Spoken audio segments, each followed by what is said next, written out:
Hello guys, good day. So, pagkatapos natin ng Manukan Country, kumain tayo ng chicken inasal.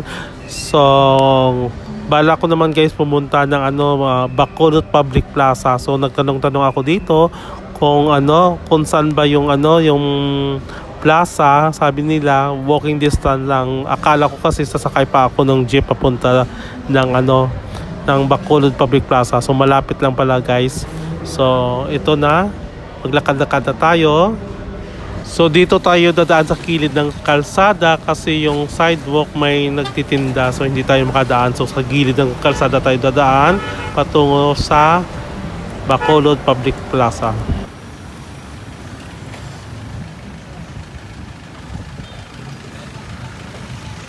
So, nandito na tayo sa plaza. Plaza ng Bacolod. So malapit lang pala guys, no? Mula doon sa SM City. Nandito na tayo sa Bacolod Public Plaza. So ikot-ikot po tayo dito sa Bacolod Plaza. Habang naglalakad ako dito sa Bacolod Public Plaza guys, ang ganda talaga ng ng plaza nila guys, kasi gusto ko talaga na maraming punong kahoy na nakapalibot sa plaza. Ito yung nagpapaganda dito sa may Bacolod Plaza, yung mga kahoy na to. At saka napansin ko sobrang laki ng plaza kaysa doon sa amin, doon sa Plaza Libertad sa Iloilo. Mas malaki yung plaza dito. Yan, kita mo yung sahig, maganda din. Medyo may mga kalat lang, pero okay lang yun guys, kasi syempre marami sigurong tao na pupunta dito, kaya natural lang yung mga kalat dito. Pero sana itapon na lang nila sa may basurahan, no? So okay lang, pero maganda naman guys yung yung Bacolod Public Plaza. Wag na lang natin pansinin yung mga basura. So okay lang yan. So gagala na tayo. Yan guys, kita nyo sobrang ganda, no? Ayan, Bacolod. Ganda ng no? Yung nakasulat ng Bacolod. Tapos yung mga kahoy, sobrang ganda. Ang daming kahoy dito guys sa Bacolod Public Plaza. Natutuwa talaga ako kasi sobrang mainit, pero ang yung lamig ng hangin ay nararamdaman natin. Ayan, may nakasulat doon na City of Smile. Yan. So ikot-ikot pa tayo. Maraming mga dito. Gumagala.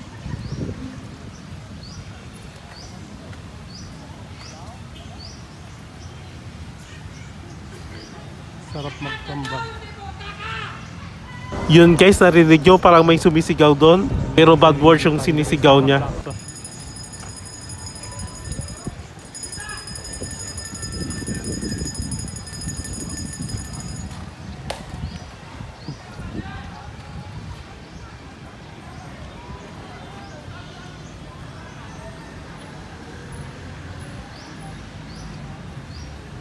So guys, yung itsura ng Bacolod Public Plaza.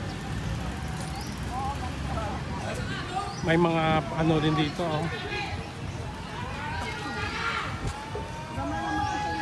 May nagasigitan. May nagado ng mga sapatos. Marami paninda dito. Yan, may mga paninda ng chicheria. May nagasinggita. Parang buang yata yung sumisigaw doon. So ito guys yung sitwasyon dito sa may Bacolod Public Plaza. So sa tapat ng guys, may Unitap, old building. So ito yata yung city proper ng Bacolod.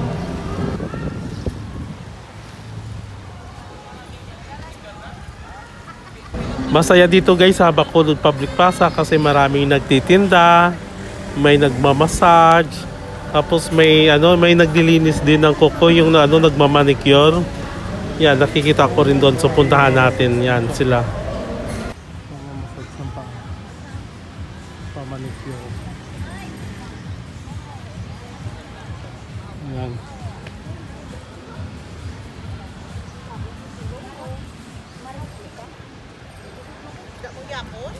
Manicure. Tagpila magpa-manicure. Tagpila.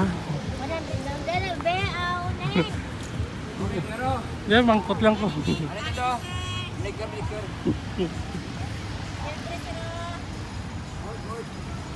Sige, babalik lang ko ng mali. Vlog ko ano. Sige lang. Pilang manicure? Tagpila. Ha? Pila gani? Tama ka. Atingol kita para sa suki ko taga ko center. Dali na sir. Sige, balik lang ko. Picture lang ko ito, ma-break ko dito. Sige sira. Oo Sige, gato anta ka dayon Sabi ko kay ate magpapamanicure ako mamaya, tapusin ko lang yung pagbablog ko dito tapos balikan ko siya. Kasi hindi ko pa yata naikot yung buong plaza ng Bacolod. 100 pesos pa manicure. Sige na, balikan natin yung mamaya sa ating pamanicure tayo.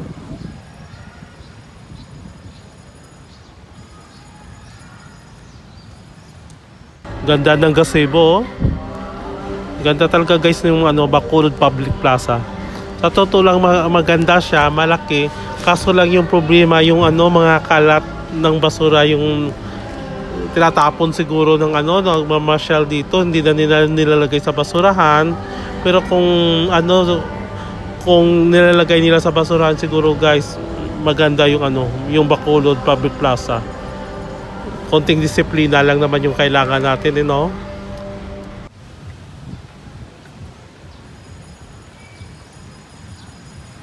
yun ito.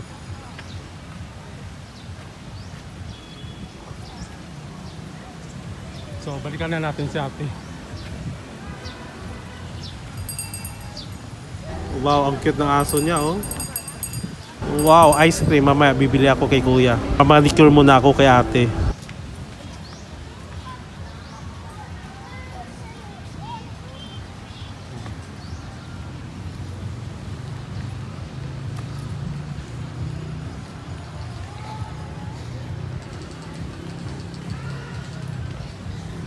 Nagkakaon ka pa man? Wala, magbalik sa...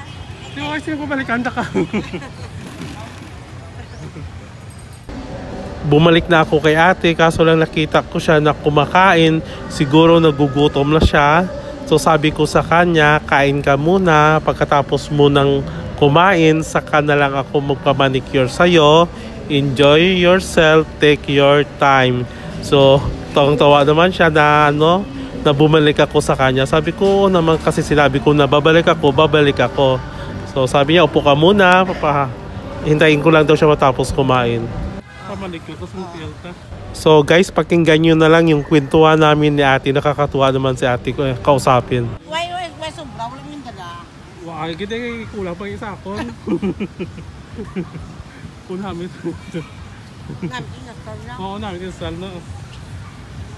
Sa Borila to sa Ninas ko nagkaon. Dire? Dito sa baka Bacolod ka saka inasal ka. May Ninas nito? Oo, yung kumiyara man.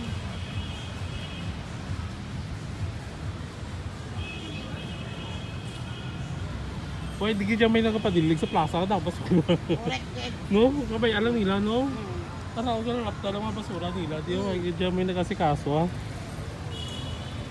Kita mo to yung plaza to sa may Iloilo. Dapat ganito ko to. Tindo to yung plaza sa Iloilo. No?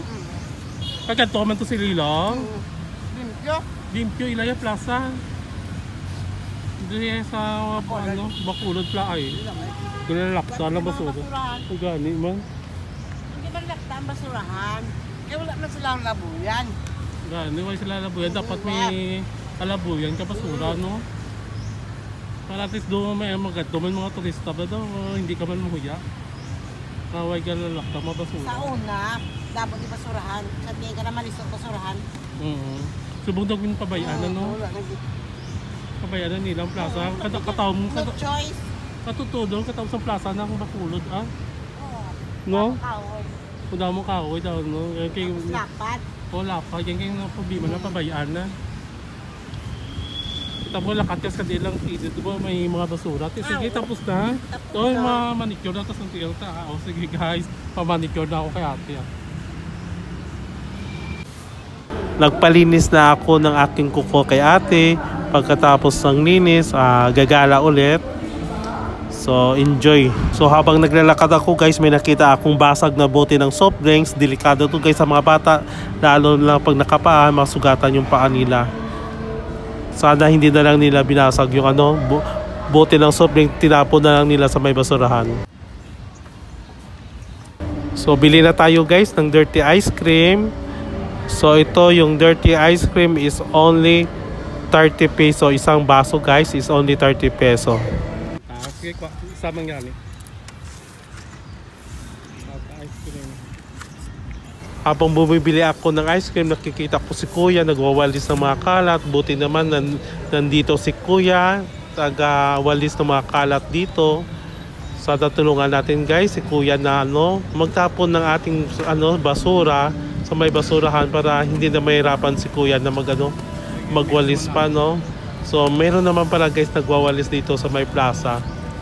At saka nakita ko naman may mga basurahan naman dito, kaso lang yung iba talaga ayaw lang nila magpunta sa basurahan para itapon yung mga kinainan nila.